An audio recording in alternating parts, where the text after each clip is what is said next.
కానీ ఎప్పటికప్పుడు వాడు నన్ను నిరాశపరుస్తూనే ఉన్నాడమ్మా. అందుకే వాడి విషయంలో నా మనసు రాయిలా మారిపోయింది. తెలుసుకుంటాడులే అన్నా. ఇంట్లో నుంచి బయటికి పోయినాక ఆ పాప కోసం వాడు కష్టపడడం లేదా? వాడి బతుకు వాడు బతకడం లేదా? ఏం బతుకుతున్నాడమ్మా?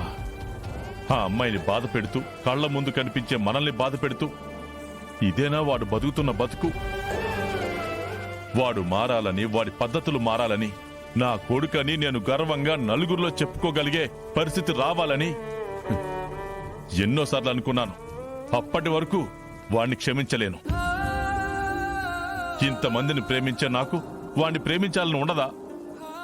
మనసులో కాస్త ప్రేమ మొదలైన ప్రతిసారి వాడి మీద పుట్టే ప్రేమని చంపేస్తున్నాడు.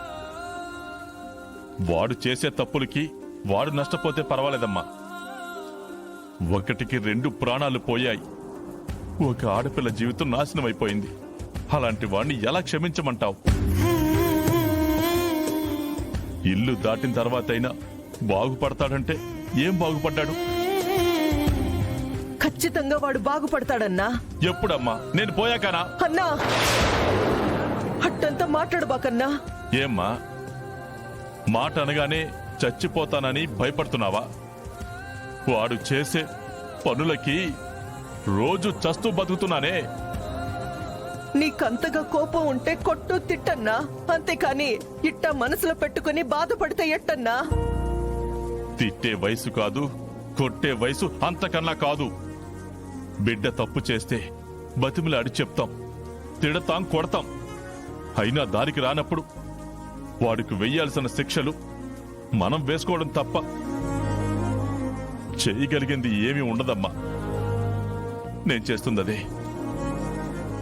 సుఖం నీడలో ఉన్నప్పుడు కష్టం విలువ తెలియదు.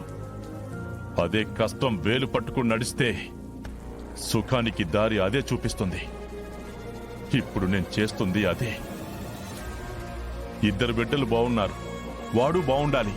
కానీ ఇంట్లో ఉన్నంత వరకు వాడు బాగుపడతాడు అన్న నమ్మకం నాకు లేదు. అందుకే మనసు చంపుకొని బయటికి పంపించేశాను.